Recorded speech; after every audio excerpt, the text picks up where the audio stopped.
Америк нэгдсэн улсын ерөнхийлөгч Дональд Трамп 9 жилийн дараа анх удаа Бээжин хотноо төрийн айлчлал хийж байна.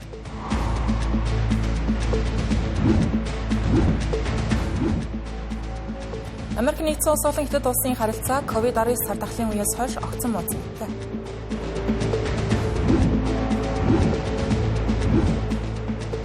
Америк нэгдсэн улс болон Япон улсын сангийн сайд нар Токио хотноо уулзлаа.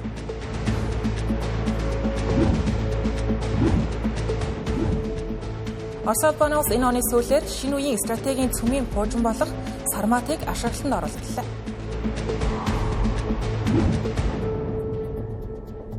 Арамдраг үзэгчтэй олон улсад болж байгаа онцлог мэдээлэлээс таймлан хүргэдэг Тэнгэрлэсийн гадаад мэдээ бэлэн болсон байна. Анхаарлаа хандуулна.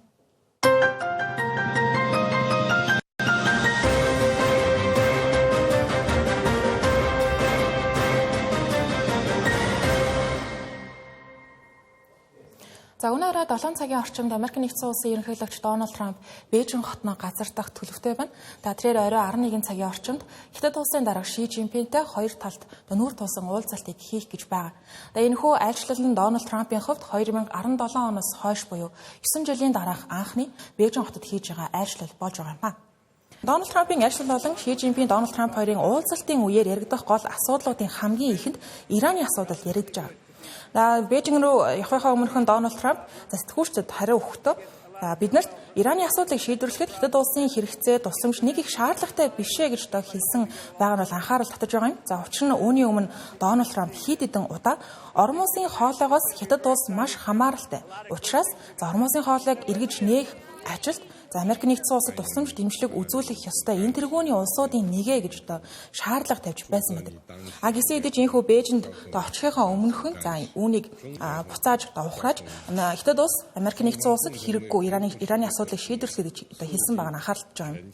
Дараагийн нэг асуудал нь тарифын асуудал байгаа. 2025 оны эхээр Дональд Трампын цагаараа Хятадын маш олон төрлийн бараанд шинэ тарифуудыг тогтоож өмнө байсан хэрэгжиж байсан тарифуудыг 2-3 дахин нэмсэн байдаг. Ихтэй зарим салбарт тарифын хэмжээ 25%-тай доотлно. Дээдлэн 100% хүрсэн байна. Үүнээс харуул цахилгаан автомашин, нарны хавтан, батарей, ган хөнгөн цагаан, стратегийн зарим технологийн бүтээгдэхүүнүүдийг оруулж байна. Нөгөө талаас үүний эсрэг хариу арга хэмжээний хүрээнд Хятад улс Америк нэгдсэн улсын хөдөө аж ахуйн бүтээгдэхүүн, газрын ховор элементийн экспортыг тодорхой хэмжээгээр бууруулсан хяналт шалгалтыг нэмэгдүүлсэн байна. Одоогийн байдлаар хоёр талын хооронд хэсэгчилсэн төр эвлэрэл бол байгаа. Гэхдээ хэрэгжиж байгаа тарифуудын нэмэгдэл одоо хүртэл хിവэрэ хэрэгцээний хамгийн том маргаан байгаа гэсэн үг. Дараагийн нэг талуудын маргалдаж байгаа зөрчилдөж байгаа нэг салбар нь технологийн салбар дахь хориг хязгаарлалтууд гэж хэлж байна. Энэ удаагийн Дональд Трампын айлчлалд Америк нэгдсэн улсын технологийн томоохон гигантуудын гүйцэтгэх захирлууд очиж байгаа. Үүнд Elon Musk, Tim Cook зэрэг хүмүүсийг дурдж байна. Ихтэй Америк нэгдсэн улс Хятад улс руу импортлох, экспортлох технологийн бүтээгдэхүүнүүдэд хязгаарлалт тавихдаа хэмэл оюуны зориулттай өндөр хүчин чадалтай чипүүд, хагас дамжуулагч үйлдвэрлэлийн тоног төхөөрөмж, чипний дизайны софтвер, суперкомпьютерийн технологи зэргийг бол хязгаарсан байна. Тэгвэл Хятад улсын хувьд газрын ховор элементийн салбарт бараг монопол шахуу гэдэг нь өөрөө Америк нэгдсэн улсын эсрэг тавьж байгаа хамгийн том хүзэрнэ гэсэн үг. Тиймдээч Америк нэгдсэн улс одоогийн байдлаар Австрали, Канада, Африк, Вьетнам, Гренланд зэрэг бүс нутаг болон улсуудтай газрын ховор элементийн салбарт борлуулалт нийлүүлэлтийн сүлжээг тэлэхээр орлож байгаа. Учир нь Америк нэгдсэн улсад газрын ховор элементийн олборлолт тодорхой хэмжээнд бол байгаа. Гэхдээ Хятад улстай харьцуулахад боловсруулах хүчин чадал нь маш багт тооцогддог юм байна. Хятад улсыг орлох боломж Америк нэгдсэн улсад бол бараг байхгүй шахуу гэж хэлж олно гэж олон улсын шинжээчид салбарын мэргэжилтнүүд бол үздэг байна. Тэгэхээр энэ удаагийн уулзалтаас хүлээгдэж байгаа хамгийн чухал асуудлууд нь Ираны дайны асуудлыг хэрхэн шийдвэрлэх. Хоёр улсын хоорондох тариф буурах үгүй юу? Мөн Хятад улсын газрын ховор элементийн экспортын хязгаарлалтыг хэрхэн зохицуулах вэ зэрэг асуудлууд яригдана гэсэн. Нэмээд Тайваны хоолын асуудал яригдаж магадгүй. Өнгөрсөн оны 11-р сард Такаичи Санаиг ерөнхий сайдаар томилогдсон цагаас хойш Тайваны хоолын асуудлаар Хятад улстай нэлээд хурцдмал байдалтай байгаа. Япон улс нь өөрөө Америк нэгдсэн улсын хувьд Аз намхан далайн бүс нутгийн хамгийн том холбоотон улс гэж хэлж болохоор байгаа юм. Дараагийн онцлог мэдээ хүргэе. Дональд Трамп Ши Жинпиний харилцаа ямар байгаа? Хоёр улсын харилцаа холбоо хизээнээс эхэлж муудсан талуудын хоорондох түүхэн уулзалт айлчлалуудын талаар багцлан мэдээлэхээр дараагийн мэдээ үзүүлье. Дональд Трамп болон Ши Жинпин нарын өмнөх уулзалт айлчлалуудыг нэгтгэн харвал 2017-оос 2020 оны хооронд тэдний харилцаа эхэндээ эерэг дипломат уур амьсгалтай байсан ч аажмаар стратегийн өрсөлдөөн болон хувирсан нь тод харагддаг. 2017 оны 11-р сард Дональд Трамп Бээжинд төрийн ажил хийж, Хятадын талаас маш өндөр түвшний ёслолыг зохион байгуулж, тун найрсгаар хүлээн авсан байдаг. Тухайн үед хоёр талын харилцаа харьцангуй эерэг байсан ба томоохон хэмжээний худалдаа, хөрөнгө оруулалтын багц хэлэлцээрүүд зарлагдаж, Америк нэгдсэн улс Хятад улсын эдийн засгийн хамтын ажиллагаа өргөжих боломжтой мэт харагдаж байлаа. Энэхүү айлчлалын үеэр Бээжин дэх түүхэн объектууд дээр хамтарсан арга хэмжээ зохион байгуулагдаж, хоёр удирдагчийн хувийн харилцаач харьцангуй найрсаг гэж үнэлэгдэж байв. Үүнээс хэдхэн сарын өмнө буюу 2017 оны 4-р сард Ши Жинпин Америк нэгдсэн улсад айлчилж, Флорида дахь Дональд Трампын эдлэн газар болох Мар-а-Лагод уулзсан нь хоёр удирдагчийн анхны томоохон хэмжээний нүүр тулсан яриа болсон байдаг. Тухайн уулзалтаар Хойд Солонгос улсын цөмийн хөтөлбөр, мөн хоёр улсын хоорондох худалдааны алдагдал, стратегийн харилцаа зэрэг өргөн хүрээний асуудлууд хөндөгдсөн байдаг. Харин 2018 оноос эхлэн нөхцөл байдал эрс өөрчлөгдөж, Америк нэгдсэн улс Хятад улсын бараанд өндөр тариф тавьж эхэлснээр худалдааны дайн албан ёсоор эхэлсэн гэдгээ. Энэ үед хоёр тал харилцан хариу арга хэмжээ авч, тарифын түвшин зарим салбарт 20-25% давж, технологи болон үйлдвэрлэлийн гол нийлүүлэлтийн сүлжээг хамарсан өргөн хүрээний өрсөлдөөн болж хувирсан байдаг. Улмаар талууд 2019 онд 20 бүлгийн дээд хэмжээний уулзалтаар дахин уулзаж, худалдааны дайныг түр намжаах, шинээр тариф нэмэхгүй байх тохиролцоонд хүрсэн. Гэсэн хэдий ч энэ нь зөрчлийг бүрэн шийдээгүй, зөвхөн түр хугацааны хилэлцээний уур амьсгалыг бүрдүүлсэн төдий байлаа. Үүний дараагаар 2020 онд хоёр тал Phase 1 худалдааны хилэлцээрт хүрч, Хятад, Америк нэгдсэн улсын хөдөө аж ахуй болон эрчим хүчний бүтээгдэхүүний импортыг нэмэгдүүлэх, мөн оюуны өмчийн хамгаалтыг сайжруулах үүрэг хүлээсэн бол Америк нэгдсэн улс зарим тарифыг бууруулах, хойшлуулах арга хэмжээ авсан. Гэвч энэ үед COVID-19 сар дахал дэгдснээр хоёр улсын харилцаа дахин хурдцсан. Хамгийн сүүлд 2025 онд буюу өнгөрсөн онд АПЕC-ийн дээд хэмжээний уулзалтад зэрэгцэн Өмнөд Солонгос улсад талууд Дональд Трампыг ерөнхийлөгчийн албанд дахин томилогдсноос хойш анх удаа уулзсан юм. Энэ үеэр 2025 оны 1-р сараас хойш Хятадын бараа бүтээгдэхүүнд тавьсан тариф 3 оронтой тоо руу ороод байсныг түр хугацаанд бууруулж, одоогоор дунджаар 40 гаруй хувьтай байгаа юм. Гэхдээ энэ мөн л адил түр хугацааны илрэл гэгдэж байна.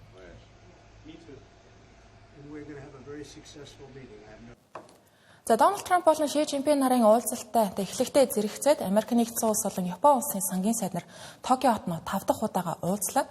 Япон улс нь аюулгүй байдал, цэрэг зэвсэг, батлан хамгаалахаас гадна эдийн засгийн хувьч гэсэн энэтхэг номхон далайн бүс нутагдах Америк нэгдсэн улсын хамгийн чухал холбоотон улсуудын нэг байгаа юм. Япон улсын сангийн сайд Сацуки Катаяма Америк нэгдсэн улсын сангийн сайд Скот Бейсентэй уулзлаа. Талууд хоёр улс йений ханш суларч байгааг зогсоох чиглэлд үр дүнтэй хамтран ажиллаж байгаа ба цаашиж гисэн энэхүү хамтын ажиллагааг өргөжлүүлэхээр тохирсон гэлээ. Гэхдээ яг валютын зах зээлд шууд хамтарсан интервенц хийх эсвэл өөр ямар нэг тодорхой бодлогын арга хэмжээг хоёр улс хамтран хэрэгжүүлж байгаа эсэх талаар хэлэхээс зайлсхийж байна. Катаямагаас Америк нэгдсэн улс ирээдүйд Япон улстай хамтран валютын зах зээлд шууд оролцож болох эсхийг асуухад тодорхой хариу өгөөгүй байна. Тэрээр манай хэлэлцүүлэг олон асуудлыг хамарсан тул хамтын ажиллагаа гүнзгийрсэн гэдгийг ойлгохыг хүсэж байна гэжээ. Үүнтэй зэрэгцэн Скот Бейсен уулзалтын дараагаар X хуудаснаа валютын зах зээл дэх хэд хэлбэлцлийг бууруулах чиглэлд хоёр тал хамтарч ажиллаж байгаа гэснээс хэтэрсэнгүй. Цааш айлчлалын хүрээнд Скот Бейсенд Япон улсын ерөнхий сайд Такаичи Санае, эдийн засгийн сайд Ироси Аказава нартай уулзсан байна. Уулзалтын дараа йений ханш богино хугацаанд цавлаж, $10 эсрэг йений ханш 157.7-оос 157.3 болж хөдөлсөн байна. Шинжээчдийн үзэж байгаагаар йений ханш 160-ыг давбал Японы эрх баригчид шууд интервенц хийх улаан шугам гэж үздэг. Энэ төвшнөөс давах юм бол зах зээлд оролцох магадлал өндөр гэсэн. Йений сулрал нь Япон улсад дотоодын инфляцийг өдөөж, өрхийн амжиргаанд дарамт үүсгэж байгаа. Америк нэгдсэн улсын хувьд худалдааны алдагдлаа бууруулах зорилготой байгаа тул йений ханшийг докторжуулах, чангарахыг ашигтай гэж үзэж болох юм. Тодорхойлбол йений ханш суларсаар байвал Япон улсын бараа бүтээгдэхүүн $10 илүү хэмт болно. Ингэснээр Америк нэгдсэн улсын зах зээл дээр Япон улсын автомашин, электроник бүтээгдэхүүн зэрэг экспортын бүтээгдэхүүнүүд өрсөлдөх чадвар нь нэмэгдэж, импорт нь өсөх боломжтой. Харин Америк нэгдсэн улсын бараа Японд харьцангуй үнэтэй болж, Америкийн экспорт буурах эрсдэлтэй. Талууд мөн Төв банкны бодлогын талаар ярилцсан байж магадгүй. Өмнө нь өнгөрсөн 8 дугаар сард Скот Бейсент Япон улсын төв банкыг хүүгийн өсөлтөөр хурдтай оновчтой шийдвэр гаргаж чаддаггүй хэмээн шүүмжилж байлаа. Япон улсын төв банк 4 дугаар сард бодлогын хөөг 0.75% хэвээр хадгалсан ч 3 гишүүн эсрэг санал өгч байсан гэдгээс харвал төв банкны удирдлагуудын дундч гисэн санал зөрүүлдөн хуваагдмал байдал их байгааг харж байна.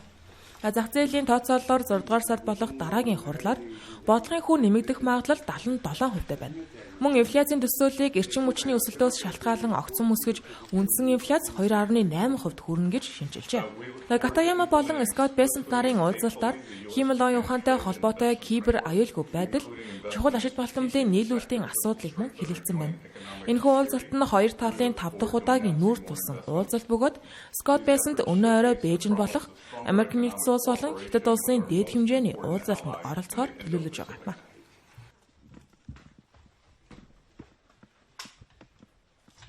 Орос улбаны улс энэ оны сүүлээр шинэ үеийн стратегийн цөмийн пуужин болох Сарматыг ашиглалтанд оруулж байршуулна гэж ерөнхийлөгч Владимир Путин телевизээр мэдэгдлээ.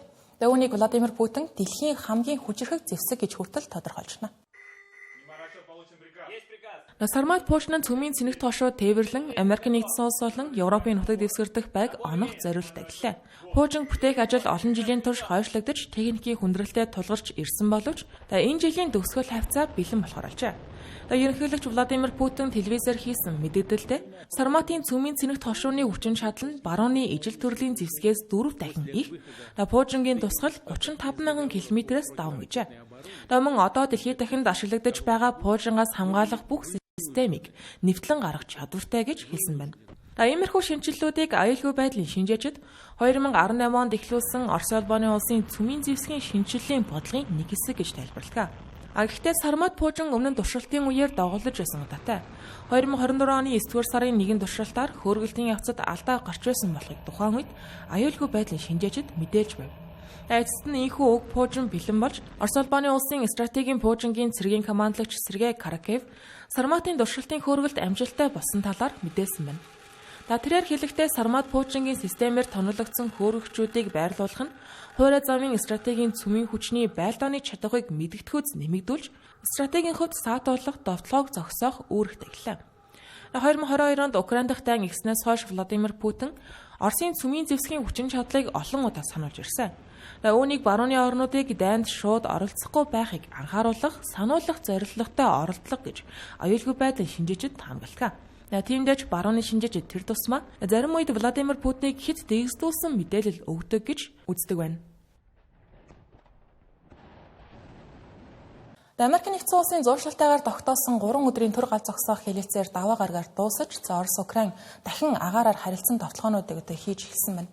Тухайлбал Украин улсын ерөнхийлөгч Владимир Зеленский мэдээлснээр нэг шөнийн дотор Орос улбаны улсаас илгээсэн 200 гаруй нисгэгч дроныг дуусгасан гэж мэдээллээ. Нөгөө талд Орос улбаны улс Украины 30 орчим дроныг илрүүлж устгасан гэлээ.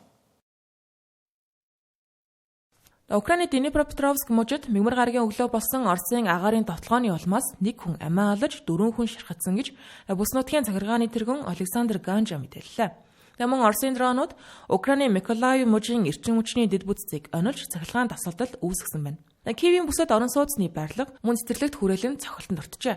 Үүнээс гадна Харьков, Житомир, Суми, Чернигов мужуудад хаалтлага бүртгэгдсэн байна. Эдгээр цохилтуудад нийтдээ 200 гаруй алсын тусгалтай дронууд ашиглагдсан ба Орос улбаны улсаас төрүүлж гаалт нээсэн гэж үзэж байна.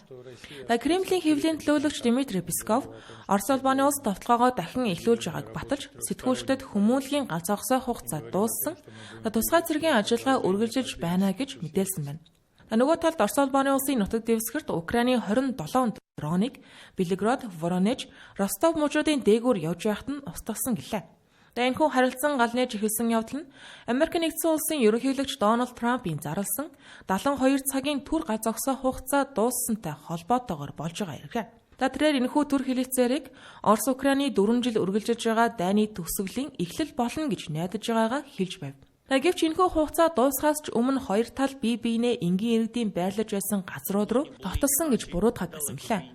Тухайлбал Владимир Зеленский Орос улбаны улс гал зогсоох хэлэлцээрийг дагаж мөрдөөгүй, хүчин чармайлтж гаргаагүй, мөн фронтын шугамд томоохон хэмжээний байлдаанууд үргэлжилж байсан гэсэн. Нөгөө талд Орос улбаны улсын батлан хамгаалах яамч гэсэн ялгаагүй Украин улсыг 1000 гаруй удаа гал зогсоох хэлэлцээрийг зөрчсөн гэж буруутгасан байна. Тиймдээ ч аргагүй эрхэнд хамгаалах хариу арга хэмжээ авах зорилготойгоор хариу цэргийн ажиллагаа явуулсан гэж тайлбарлажээ. Америк нэгдсэн улсын зуршлалтайгаар явуулж байгаа Орос-Украины дайныг зогсоох яриаг хэлэлцээний хот архиц багтай байна. Өнгөрсөн бям гарагч ерөнхийлөгч Владимир Путин анх удаа дайныг төгсгөл рүүгээ ойртсон байж магадгүй гэж хэлсэн нь инхийн хэлэлцээр хизээ болох вэ гэх асуултыг дахин хөндөж хэлэлцээр урагшилж байна гэх дохио болсон боловч одоо хүртэл Киевээс хариу хэлээг байна. Хоёр талын төрийн тэргүүдийн уулзалтын тухайд инхийн хэлэлцээрийн үндсэн нөхцлүүдээр талууд тохиролцоонд хүрсний дараагаар Москва эсвэл төвийг сагсан өөр нэг улсад уулзахад бэлэн гэдгийг Владимир Путин хэлж байгаа юм а. Хөтөлбөр үргэлжлүүлж байна. Өргөжлүүлэн бусад онцлог мэдээллийг товчоор багслан өргөнө.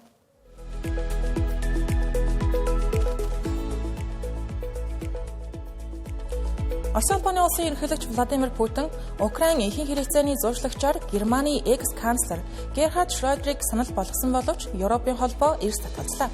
Европын холбооны гадаад бодлогын тэргүүн Каша Каллас Брюссел болсон уулзалтын өмнө Орос улбаны улсад бидний өмнөөс хэлэлцээ хийх төлөөлөгчийг сонгох эрх олгох нь зохимж өгчээ. Шрёдер нь Оросын эрчим хүчний томоохон төслүүдэд оролцож байсан. Тэр дундаа Балтийн тэнгисийн байгалийн хий дамжуулах хоолойн төсөл дээр болон Роснефть компани удирдах зөвлөлд ажиллаж байсан нэг юм а. Их Британи улсын ерөнхий сайд Кир Стармерыг огцрохыг шаардсан улс төрийн дарамт нэмэгдэж, хөдөлмөрчдийн намын 80 гаруй парламентын гишүүн түүнийг огцрохыг шаардаж хэлжээ. Энэ нь нийт хөдөлмөрийн намын гишүүдийн ойролцоогоор 5/1-ийг бүрдүүлж байгаа. Гэхдээ нөгөө талд тус намын 100 гаруй гишүүн намын даргын сонгуул хийхийг эсэргүүцэж гарын үсэг зорчээ. Украин улсын ерөнхийлөгч Владимир Зеленский Palantir Technologies компаниг гүйцэтгэх захирал Алекс Карптай уулзаж, хэмэл оюун ухааныг байлдааны ажиллагаанд ашиглах талаар ярилцжээ. Киевийн талаас Brave One Data Room нэртэй төсөл хэрэгжүүлж, байлдааны өвдөлт тулгуурласан хэмэл оюуны систем хөгжүүлж байгаа юм. Энэ нь Оросын дроныг илрүүлэх, дасан зогсооход чиглэлээ. Өмнөд Солонгос улсын компаниуд хэмэл оюун ухаан роботыг бодит орчинд ажилуулах Physical AI технологийн шин зах зээлд өрсөлдөж эхэллээ. Энэ нь орчныг мэдрэх, шийдвэр гаргаж биедан үйл ажиллагаа явуулах чадвартай робот систем гэсэн үг. Энгийн үйлдвэрийн автоматжуулалтаас илүү дэвшилтэт түвшний робот. Тус улсын стартап Real World энэ чиглэлд ажиллаж байгаа олон компаниудын нэг юм. Тэгэлээсийн гадаад мэдээ хүлээн авсан баярлалаа. Сайхан байна.